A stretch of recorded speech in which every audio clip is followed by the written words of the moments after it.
Hello guys, what's up? Welcome to another brand new video. Let's begin. Database Management Question Set number 3.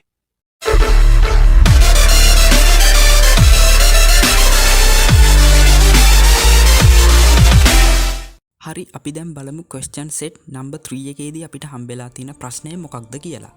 Rajapaksa grocery කියලා Store එකක් තියෙනවා. මේ Store එකේ ඕනර්ට අවශ්‍ය වෙනවා එයාගේ එදිනදා ජීවිතයේ බිස්නස් තවදුරටත් පහසු කරගන්න software එකක් මිලදී ගන්න. ඉතින් මේ ස්ටෝර් එකේ ඕනර් අපේ ඕගනයිසේෂන් එක විශ්වාස කරනවා මේ software එක develop කරන්න. ඉතින් මේ කම්පැනි එකේ software developer විදිහට අපි වැඩ කරනවා සහ අපේ කාර්යභාරය තමයි software එකේ database එක හදන එක. ඉතින් අපි දැන් බලන්නේ මේ දීලා තියෙන instructions භාවිතා කරලා කොහොමද අපේ database එක හදාගන්නේ කියලා.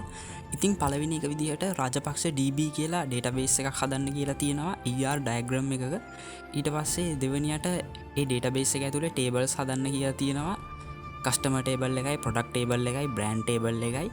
ඉතින් ඒ ප්‍රශ්නෙත් අපි කරාට පස්සේ customers ලට ඕන තරම් එයාලා කැමති products මිලදී ගන්න පුළුවන්. ඒ වගේම මේ ස්ටෝර් එකේ ඕනර්ටත් අවශ්‍යයිලු මේ කස්ටමර්ස්ලා මිලදී ගන්න සෑම ප්‍රොඩක්ට් එකකම රෙකෝඩ් එකක් තියාගන්න. ඉතින් ඒක නිසා එයාලගේ අවශ්‍යතාවලට අනුකූල වෙන විදිහට database එකක් හදන්න කියලා තමයි අපිට කියන්නේ. ඒකට ER diagram එකක් භාවිතා කරන්න කියලාත් කියනවා. ඉතින් ER diagram එකක් භාවිතා කරනවා නම් අපිට HD එකකින් මේ වැඩේ කරගන්න බෑ. ඒක නිසා අපිට අනිවාර්යයෙන්ම MySQL Workbench එකට යන්න සිද්ධ වෙනවා. එහෙමනම් මම දැන් මගේ MySQL Workbench එක open කරගෙන වැඩේට බහිමු.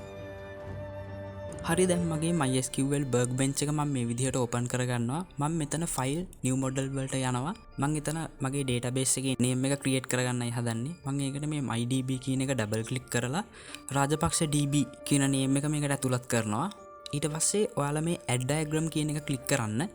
ER diagram එක හදන interface එක අපිට මේ විදිහට තමයි load වෙන්නේ. ඔයාලට දැන් පේන මේ table එක create කරගන්න icon එක මම මේ විදිහට select කරගන්නවා. ඊට පස්සේ මම මේ canvas එක උඩ ඒක click කරාම ඔයාලට පේන විදිහට table එක create වෙනවා. ඉතින් මේ table එකට details ඇතුළත් කරන්න, ඒ කිව්වේ columns ඇතුළත් කරන්න අපිට සිද්ධ වෙනවා මේ table කියන මේ හදාගත්ත button එක උඩ double click කරන්න.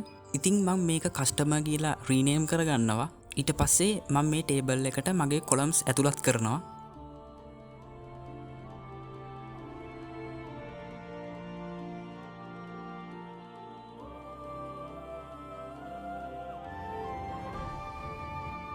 හරි දැන් මම මගේ customer table එක හදාගෙන ඉවරයි. ඉතින් මම දැන් ලෑස්ති වෙන්නේ මගේ product table එක හදාගන්න. ඉතින් ඒකට මම නැවතත් අර table icon එක උඩ click කරලා ආයෙමත් canvas එකට ඒක click කරලා මගේ product table එක මේ විදිහට create කරගන්නවා. මම ඒක rename කරගන්නවා product කියලා. ඊට පස්සේ මම ඒකට අවශ්‍ය columns ඇතුළත් කරනවා.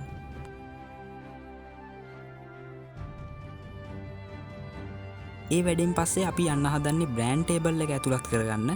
ඉතින් මේ brand table එකෙත් මම කලින් කිව්ව විදිහටම rename කරගන්නවා brand කියලා. මම ඒකට columns ඇතුළත් කරනවා.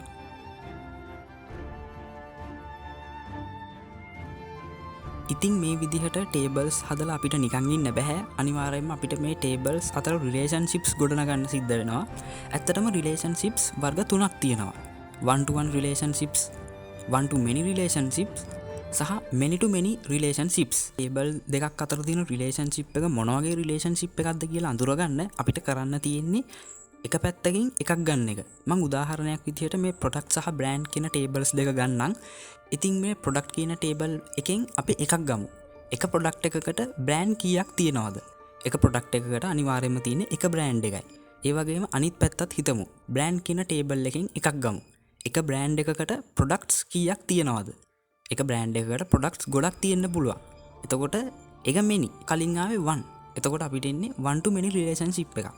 ඉතින් ඔයාලට මේ පේන විදිහට අපිට ඒක relationships ගොඩනගන්න අවශ්‍ය කරන icons මේ MySQL Workbench එකෙන් අපිට ලබා දීලා තියෙනවා. මම ඒකෙන් මේ product සහ brand කියන table දෙක අතර relationship එක ගොඩනගන්න one to many කියන relationship එකට අදාළ icon එක මේ විදිහට තෝරගන්නවා. ඊට පස්සේ මම මේ tables දෙක select කරාම automatically ඒ දෙක අතර relationship එකක් මේ විදිහට ගොඩනගෙනවා. හරි දැන් ඔයාලට මේ පේනවා වගේ product සහ brand කියන tables දෙක අතර relationship එකක් මම ගොඩනගාගෙන ඉවරයි. ඊළඟට මට තියෙන්නේ customer සහ product කියන table දෙක අතර relationship එක ගොඩනගා ගන්න. ඒකට අපි මෙහෙම කරමු. customer කියන පැත්තෙන් එකක් ගමු.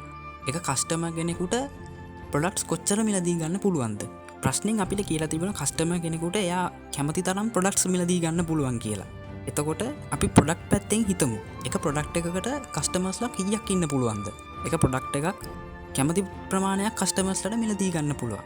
ඒත් මෙනි කලින් ආවෙත් මෙනි. ඉතින් ඒ විදිහට many to many relationship එකක් අපිට මේ tables දෙක අතර බලා ගන්න පුළුවන්. ඒකට මම many to many කියන icon එක select කරලා මේ tables දෙක select කරාට පස්සේ ඔයාලට මේ පේන විදිහට customer has product කියන table එකක් මේ විදිහට generate වෙනවා. ඔයාලට පේනවා ඇති මේ table දෙක අතර ගොඩ නැගුණු මේ relationship එකේදී අලුත් table එකක් ගොඩ නැගුණයි කියලා. නමුත් customer product ඒ tables අතර තියෙන්නේ strict line එකක්. නමුත් product සහ brand කියන tables දෙක අතර තියෙන්නේ dotted line එකක්. ඉතින් මොකක්ද මේකට හේතුව? ඇත්තටම relationships වර්ග දෙකක් තියෙනවා. identifying relationships සහ non-identifying relationships කියලා. ඇත්තටම මේ non-identifying relationships ගත්තොත් මං ඔයාලට ඒක මෙහෙම පැහැදිලි කරලා දෙන්න. tables වර්ගත් අපිට ප්‍රධාන වශයෙන්ම දෙකකට කඩා ගන්න පුළුවන්. parent table සහ child table. ඉතින් මේ parent table එකකට උදාහරණයක් මේතනදී product කියන එක මං ගත්තොත් ඒක child table එක වෙන්නේ brand කියන table එක. ඉතින් මේ product සහ brand කියන table දෙක අතර relationship එකක් ගොඩ නැගෙනකොට ඒක dotted line එකක් හෝ strict line එකක් වෙන්න පුළුවන්. ඒ කිව්වේ thick line එකක්. ඒ ගොඩ නැගෙන relationship එක strict line එකක්ද dotted line එකක්ද කියලා තීරණය වෙන්නේ මේ child table එකේ අදාළ column එක ඒ child table එකේම primary key එකේ කොටසක් නම් ඒක identifying relationship එකක්. ඒ කිව්වේ table දෙක අතර strict line එකක්. ඒ වගේම මේ child table එකේ අදාළ column එක ඒ child table එකේ primary key එකේ කොටසක් නෙමෙයි නම් ඒ දෙක අතර තියෙන්නේ non identifying relationship එකක්. එහෙම නැත්නම් dotted line එකක්. දැන් මේ වෙලා තියෙන විදිහට customer සහ product කියන table අතර තියෙන්නේ many to many relationship එකක් වගේම identifying relationship එකක්. ඉතින් අපි මේක non identifying relationship එකක් කරගමු. දැන් මේ පේන විදිහට මේක identifying relationship එකක් වෙලා තියෙන්නේ අදාළ column එක එම child table එකේ primary key එකේ කොටසක් නිසා අපි ඒක අයින් කරලා දැම්මොත් මේක අපිට non identifying relationship එකක් බවට පත් කරගන්න පුළුවන්. ඒකට අපිට තියෙන්නේ වෙනම primary key එකක් හදාගන්න එක. අපි දැන් ඒක කරමු. මම ඒකට මේ customer has product කියන table එක double click කරගන්නවා. ඊට පස්සේ මම මේකේ අලුත්ම column එකක් හදාගන්නවා quantity කියලා.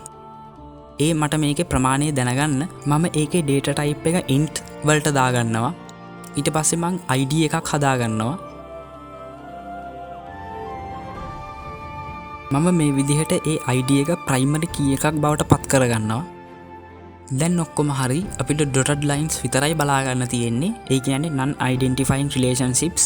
ඉතින් මේ විදිහට අපේ question set number 3 වීඩියෝ එක මේ විදිහට අවසන් වෙනවා. අපි දීලා තියෙන ප්‍රශ්න සියල්ලටම පිළිතුරු සැපෙව්වා. එහෙමනම් අපි දැන් බලමු question set 4 එකේදී මොකක්ද අපිට හම්බෙන ප්‍රශ්නේ කියලා. අදට ගිහින් එන්නම්. ජයෙන් ජය වේවා.